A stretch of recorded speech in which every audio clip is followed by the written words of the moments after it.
Técnica para realizar croquis de vistas múltiples. Al igual que con otros tipos de dibujos, existe cierta técnica o conjunto de métodos estándares a seguir para crear croquis de vistas múltiples.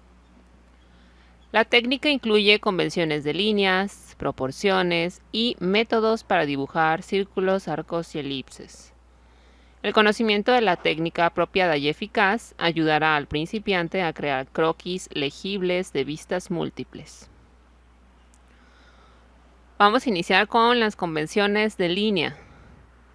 Al igual que con todos los dibujos técnicos y de ingeniería, los dibujos y croquis de vistas múltiples tienen que apegarse al uso apropiado del alfabeto de las líneas.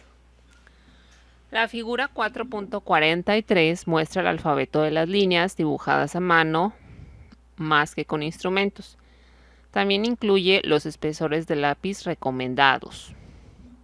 Y aquí tenemos la figura 443. Dice alfabeto de líneas para croquis. La práctica de dibujo estándar en ingeniería requiere el uso de tipos de línea estándares, las cuales se conocen como alfabeto de líneas. Los tamaños indican el ancho de línea recomendado. Línea visible es una línea continua, si se fijan, gruesa, de 0.6 milímetros. Línea oculta para todos aquellos elementos de un objeto que no se ven, pero que sin embargo ahí están. No se ven en esa vista, pero ahí está en el objeto. Es una línea discontinua, si se fijan. Y el espesor es más pequeño, 0.3 milímetros.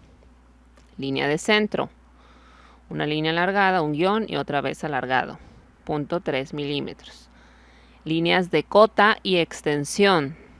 Si se fijan, aquí en los extremos tienen un par de flechas que indican cuánto mide esta dimensión. Y justamente al centro de esas flechas está la dimensión, ¿sí? Y aquí se terminan los límites con dos líneas verticales. Línea fantasma. Líneas de plano de corte. Cuando se hace un corte en una sección de un elemento, hay que indicar hacia dónde está viendo ese corte, cómo se está viendo. Y bueno, hacerlo discontinuo. Líneas de construcción son delgadas, continuas. Líneas de sección. ¿Sí? Podemos poner aquí como un ashurado. Líneas diagonales. Muy bien. La figura 4.44 muestra la aplicación de cada tipo de línea en un croquis de ingeniería. Esta es la figura 4.44. Aquí tenemos la vista en isométrico de ese objeto. Esta es la vista en planta o superior. Aquí es lo que estamos viendo de este objeto, esta parte desde arriba. ¿Sí? Aquí como aquí hicieron un corte. Si se fijan, estamos cruzando justamente por la mitad. Esta es una línea de corte. Aquí se indican las dos flechas, esto es lo que se ve. Y aquí justamente estás cortando. Entonces cuando seccionas, cuando pasas ese plano, ese corte por el objeto, ¿qué es lo que ves? Esto es lo que estás viendo. Aquí están las cotas, cuánto mide esta dimensión, cuánto mide este otro lado. Las extensiones son estas líneas. ¿Sí? Línea visible, lo que estamos viendo desde esta vista, pues aquí vemos que está mucho más grueso, más definido y es continua. Línea oculta, quizás desde esta vista de perfil, si lo vemos de este perfil, de este lado el objeto, no veremos, no podemos ver que adentro está este hueco, ¿sí? Pero sí existe, entonces hay que señalar esa oquedad ahí en nuestro objeto.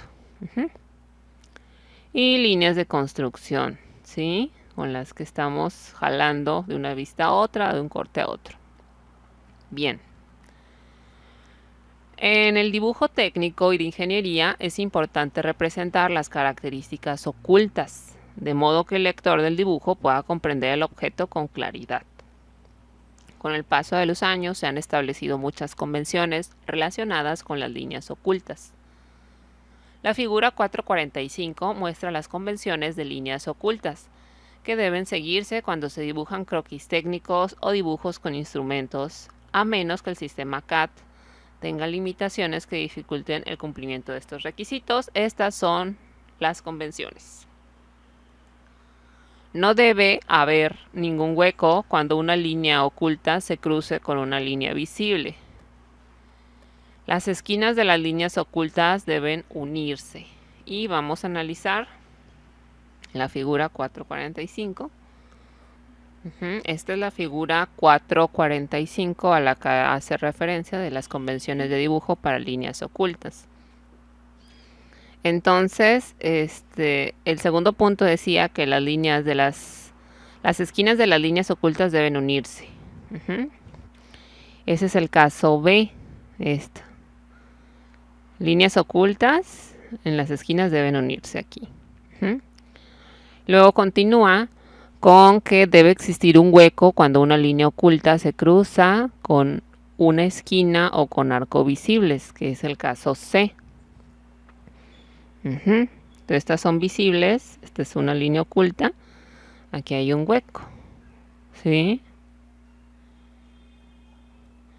Esto sería incorrecto, o sea, dejar aquí la T es incorrecto. Y en el caso de la B hay que unir aquí la esquina de las oculta con la oculta. Bien, el siguiente caso dice las tres líneas ocultas que se cruzan encontradas en los agujeros que se taladran y que terminan dentro del objeto deben unirse, como se muestra en la figura 445D. Aquí hay tres líneas ocultas y se están uniendo. Si se fijan, las tres quedan unidas. Este sería incorrecto, aquí no se está uniendo esta diagonal. Y también dice, en la parte inferior de un agujero taladrado deben unirse las líneas que indican la punta. Como en el caso E. Ok, aquí las líneas que indican la punta, donde se va a taladrar, deben unirse. Bien. Los arcos ocultos comienzan en una línea de centro o en un punto de tangencia. Es el caso F. Arcos ocultos. Dice, comenzar el arco en una línea de eje. Ok. Diferencia, fíjense, aquí se están cruzando. Bien, entonces este es el eje. Ok. ¿Cuál es la diferencia acá? Aquí el arco arranca, fíjense, arranca a partir de esta línea de eje, aquí arranca. Y aquí en la manera incorrecta el arco empezó desde acá. Aquí empezó con un espacio, entonces este es incorrecto. Iniciar con el espacio, debes iniciar con una línea. Bien. Dice, cuando una línea oculta pasa detrás de una visible, no debe ponerse un guión de línea oculta sobre la línea visible, que es el caso G. Pasa una línea oculta y hay una línea visible, entonces aquí no debe atravesar, la línea oculta no debe atravesar la línea visible. Dice, en el punto donde la línea oculta cruza frente a otra línea también oculta, utilice un guión para la línea oculta más próxima a la vista visible. Esto es, si la línea oculta frontal es horizontal, utilice un guión horizontal en el punto de cruce. O sea, no hay que cruzar. Aquí no hay que hacer esto cuando hay ya dos líneas ocultas. ¿Sí? Sino que la más próxima a ser visible, a esa le vamos a dar prioridad, en este caso la horizontal. Y bueno, dice, todos los sistemas CAD permiten que el usuario controle las líneas de dibujo mediante su selección de entre varios tipos de líneas disponibles. Eso lo vamos a ver más adelante cuando ya estemos utilizando AutoCAD.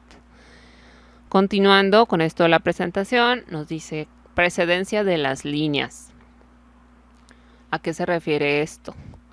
En los dibujos técnicos es bastante común tener dos líneas que coincidan en una vista.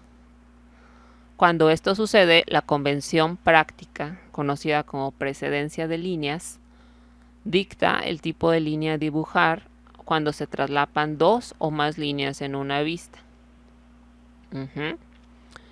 Entonces aquí tenemos, dice la figura 446, precedencia de líneas. La precedencia de las líneas dicta qué líneas deben dibujarse cuando más de una ocupa la misma posición sobre el dibujo.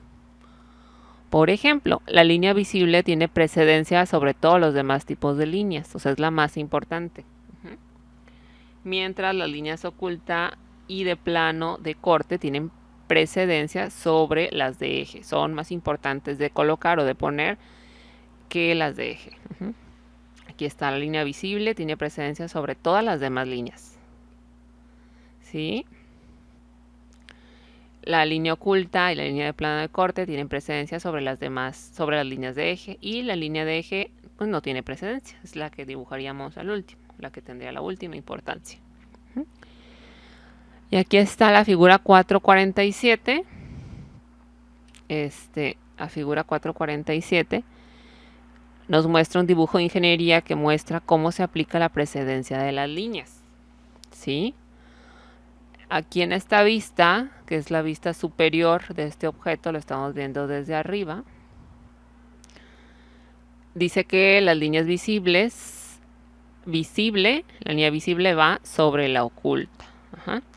Aquí, ¿a qué se refiere? Que está coincidiendo esta línea que estamos viendo y esta otra coincide con la línea oculta que correspondería a la profundidad o a la longitud de este hueco que está aquí.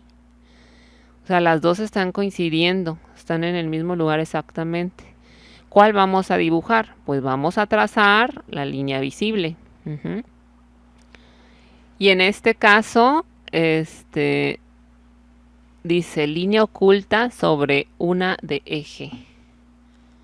Ok, aquí también coincide el eje de este hueco, de esta oquedad.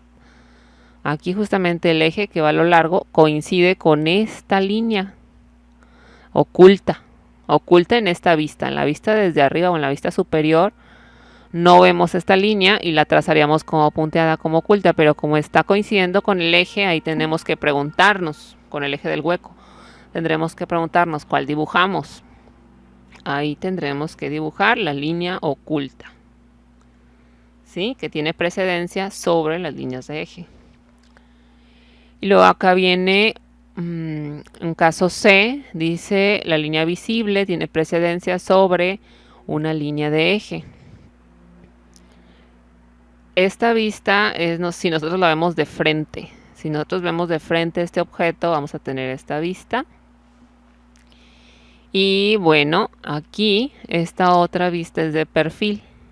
Estaríamos viendo este lado. Entonces, al momento de verla de perfil, dice que la línea visible, que es lo que sería esta línea y esta otra, tiene precedencia sobre la línea de eje. En este caso, ¿cuál sería el eje que está empalmándose con esta línea? El eje de este hueco que va a lo largo de la figura, que atraviesa la figura. Aquí tendríamos que dibujar el eje, pero este eje está coincidiendo con esta línea visible. Entonces vamos a dejar la línea visible, ¿sí? Que tiene precedencia. Y bueno, por último el caso D dice que espacio. La línea de eje se extiende más allá de la arista. O sea, no llega nada más hasta el objeto, hasta los confines o los límites del objeto, sino que se extiende más allá. También este es el caso del eje del otro hueco de este. Ok, pues ahí está, miren. La figura que nos pone un ejemplo de la precedencia de líneas o cuál dibujar en caso de que queden empalmadas. Bien, y pasamos a los croquis de vistas múltiples. Dice que los dibujos de vistas múltiples pueden tener desde una hasta 3 o más vistas de un objeto. Sin embargo, los croquis de vistas múltiples rara vez tienen más de 3 vistas. Los croquis de vistas múltiples son importantes porque proporcionan información geométrica más exacta que el croquis de una imagen, sin necesitar del tiempo que requiere un dibujo de vistas múltiples formal. Si se proporcionan las dimensiones, lo usual es que se haga para una característica particular o varias que con frecuencia son solo aproximadas, puesto que estos croquis se emplean en las primeras etapas de la fase de diseño, antes que se definan las especificaciones finales. De acuerdo con el objetivo de todos los croquis, los de vistas múltiples deben elaborarse con rapidez y claridad. Evite el uso de escuadras y reglas T, pues estas harán más lento el trabajo y lo llevarán hacia un nivel de acabado inapropiado para un croquis. Además, se deben dibujar solo las vistas que sean necesarias para mostrar las características con exactitud. Un análisis inicial de estas indicará si se necesita 1, 2 o 3 vistas para mostrar con claridad los elementos de interés. Y viene croquis de una vista. El croquis de vistas múltiples más sencillo es aquel que representa solo la vista frontal del objeto, aunque este no sea en realidad un croquis de vistas múltiples. Sigue representando únicamente 2 dimensiones del objeto, hecho que constituye el concepto básico de los dibujos de vistas múltiples. Este croquis puede reproducirse utilizando las técnicas mostradas en la figura 4.16. Viene creación de un croquis de 2 vistas. En ocasiones, un objeto puede describirse de manera completa utilizando solo 2 vistas.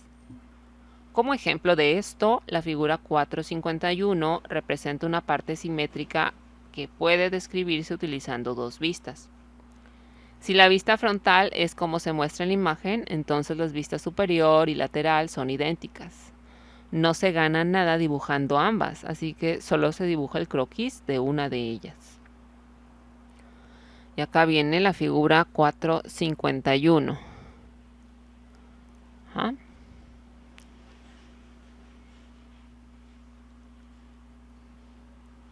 La figura 4.51, que es esta, que corresponde a la creación de un croquis de 2 vistas, dice: el croquis de 2 vistas se crea delineando los detalles, después añadiendo líneas de eje, círculos, arcos y líneas ocultas.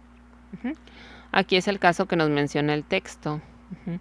Entonces aquí únicamente nos conviene tener 2 vistas porque como es, si tú lo ves desde la parte superior de ese objeto, vas a ver lo mismo que si lo ves del lado derecho, que si lo ves del lado izquierdo, que si lo ves desde abajo, la vista inferior. Entonces, aquí dibujan únicamente el frente, la vista frontal y una vista lateral que puede corresponder a la superior o a la lateral izquierda o a la inferior, ¿no? Por la naturaleza del objeto. Aquí comienzan trazando primero un cuadro donde va a quedar circunscrito el círculo, luego otros cuadros donde van a quedar los otros círculos y así. Luego van a jalar las líneas, jalan las líneas que corresponden para dibujar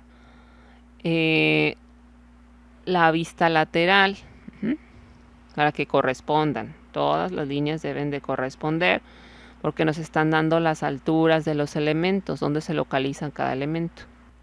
Dice: escale y localice las vistas en el dibujo de modo que el espacio entre las 2 vistas y entre cada una y el borde del papel sea aproximadamente el mismo. Normalmente, si se emplean las vistas frontal y lateral, el papel se orienta de manera tal que la distancia más grande sea horizontal. Si se utilizan las vistas superior y frontal, entonces la dimensión más grande en el papel corre verticalmente. Las vas a acomodar. Aquí nos habla de cuál es el acomodo correcto cuando tenemos 2 vistas y cómo lo tenemos que centrar o distribuir en nuestra área de dibujo. Hay excepciones a lo anterior si el objeto tiene en particular proporciones extremas. Recuerde que la vista superior siempre se alinea y se coloca encima de la vista frontal, y que la vista lateral derecha siempre se alinea y se coloca a la derecha de la vista frontal. No reacomode las vistas solo para ajustarlas al papel, o sea, esto ya es inamovible, ¿sí? El orden en que se pone la vista lateral derecha siempre tiene que coincidir o tiene que estar a la derecha de la vista frontal y la vista superior va a estar arriba de la vista frontal. Al momento de jalar las líneas deben de coincidir. Y esto es lo que vemos en la figura 452, el centrado de un croquis de dos vistas, en este caso la vista frontal y la vista lateral derecha. Y como ya vimos, bueno, dibujando solamente esta vista podemos tener también la superior y la inferior y la lateral izquierda. Y dice que un croquis de dos vistas se centra sobre la hoja de papel dividiendo por igual las áreas que rodean las vistas. Aquí debemos de tener espacio entre ellas y aproximadamente también un espacio adecuado para que las dos vistas queden centradas. No se vale que queden de un lado o cargadas hacia el otro, o hacia arriba o hacia abajo. Centradas de manera horizontal y de manera vertical. Bien. Ahora pasamos con el croquis de tres vistas. Cuando el objeto es más complejo, entonces se necesita dibujar un croquis de tres vistas. Para ejemplificar, se seleccionó el objeto de la figura 453, porque tiene muchas de las características más comunes que es necesario dibujar a mano, como agujeros, arcos, líneas y planos. Al igual que con el dibujo de dos vistas, hay prácticas o aplicaciones convencionales que deben seguirse cuando se acomodan las tres vistas en el papel. Esto se ve en la figura 454. Primero, asegúrese de que las tres vistas permanezcan alineadas con sus vistas vecinas. Sí, este es el objeto del que vamos a obtener las vistas. Entonces, en la figura B dice que deben de estar alineadas. Ponemos la vista frontal, la vista superior en la parte de arriba de la vista frontal, la vista lateral derecha, bueno, a la derecha de la vista frontal, deben estar alineadas las líneas. Si tú jalas las líneas de una vista a otra, deben de coincidir. Dice, si esto no sucede, entonces será imposible compartir dimensiones a través de las líneas de proyección. Al igual que en el dibujo de dos vistas, hay una organización estricta para las vistas. La vista superior se coloca encima de la vista frontal y se alinea con esta.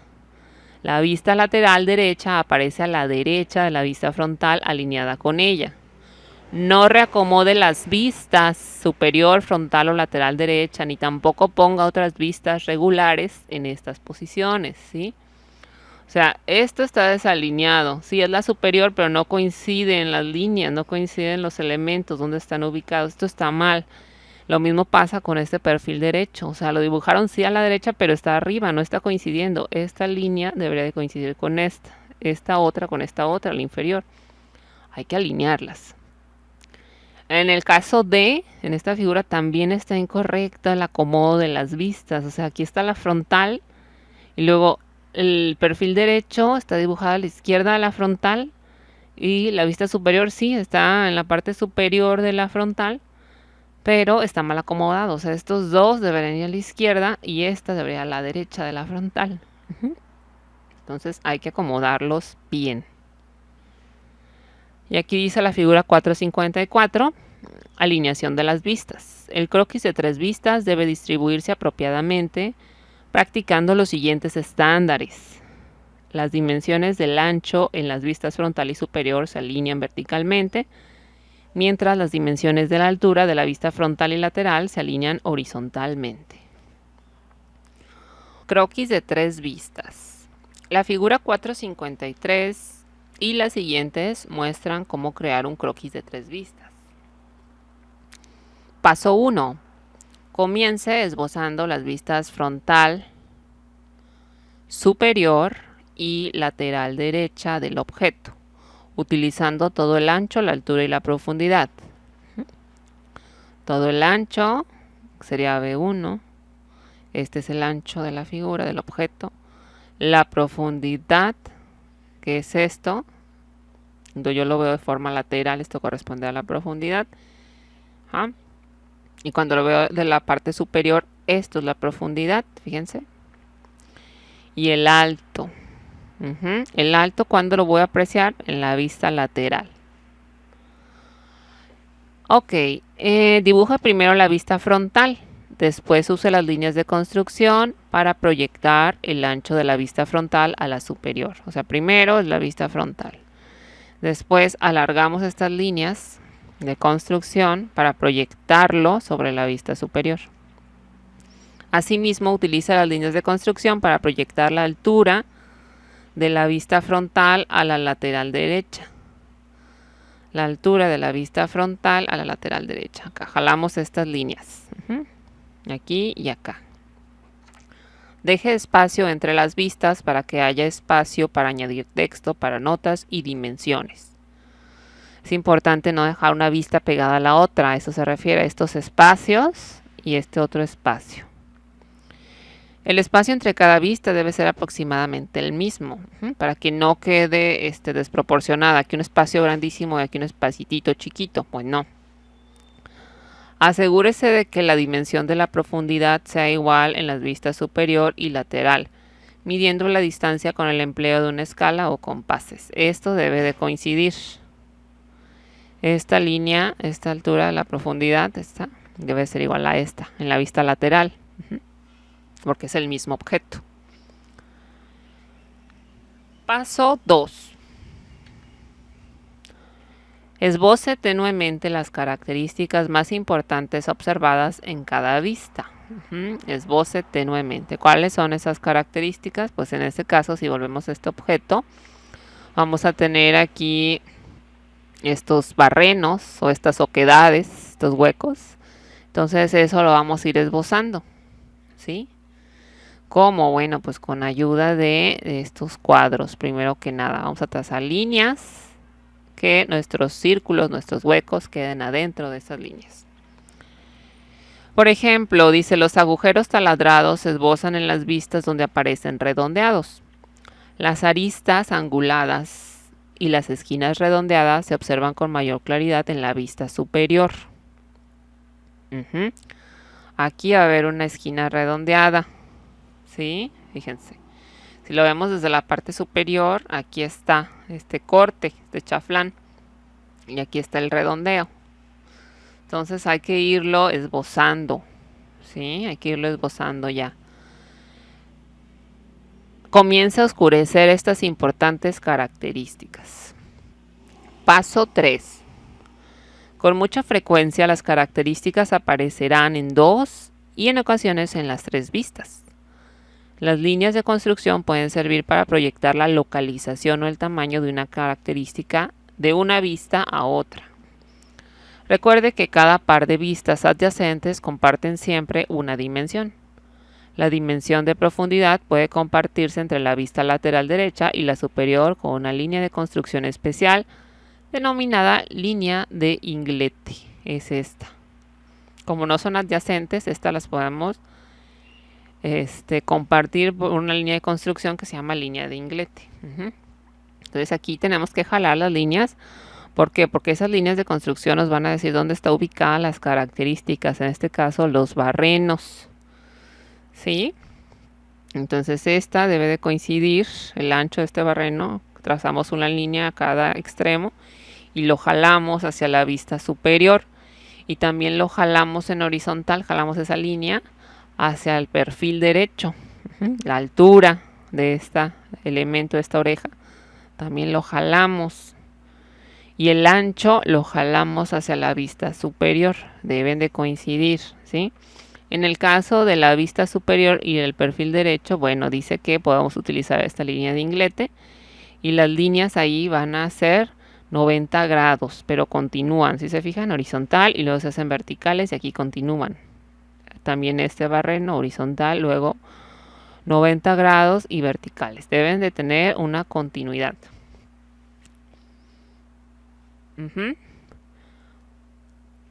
Por ejemplo, el ancho de un agujero en la vista superior puede proyectarse a la vista frontal. Entonces la posición del agujero puede pasarse a través de la línea de Inglete hacia la vista lateral derecha. Lo que les estaba comentando. Paso 4. Termine de añadir el resto de las líneas finales y oscurézcalas. Tenga el cuidado de dibujar todas las líneas ocultas y de eje para los agujeros. Una vez que hemos alargado todas las líneas y todas las características han quedado plasmadas en las correspondientes vistas,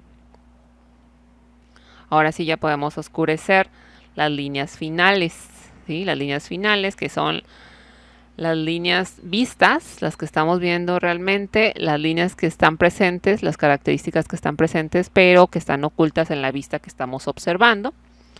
Por ejemplo, este barreno de aquí. Desde la parte superior no observamos el barreno, sin embargo ahí está. Entonces hay que ubicar ahí las líneas ocultas que indican la posición de ese barreno. En esta vista frontal sí observamos perfectamente el barreno. Entonces ahí sí lleva una línea visible. Lo que no observamos en esta línea frontal es el barreno que está acá. Por lo tanto, lo indicamos con las líneas ocultas. Y también las líneas de eje, ¿verdad? Hay que colocar las líneas de eje, los que van al eje o al centro de los barrenos también. Aquí está otra línea de eje. Esas líneas de eje, recordemos que salen. No se quedan en los límites del objeto, sino que salen, lo rebasan un poquito. Aquí también, acá también, aquí también. Aquí hay otra línea de eje, otra y otra, ¿sí? Y bueno, así finalmente tenemos nuestro croquis de 3 vistas completo.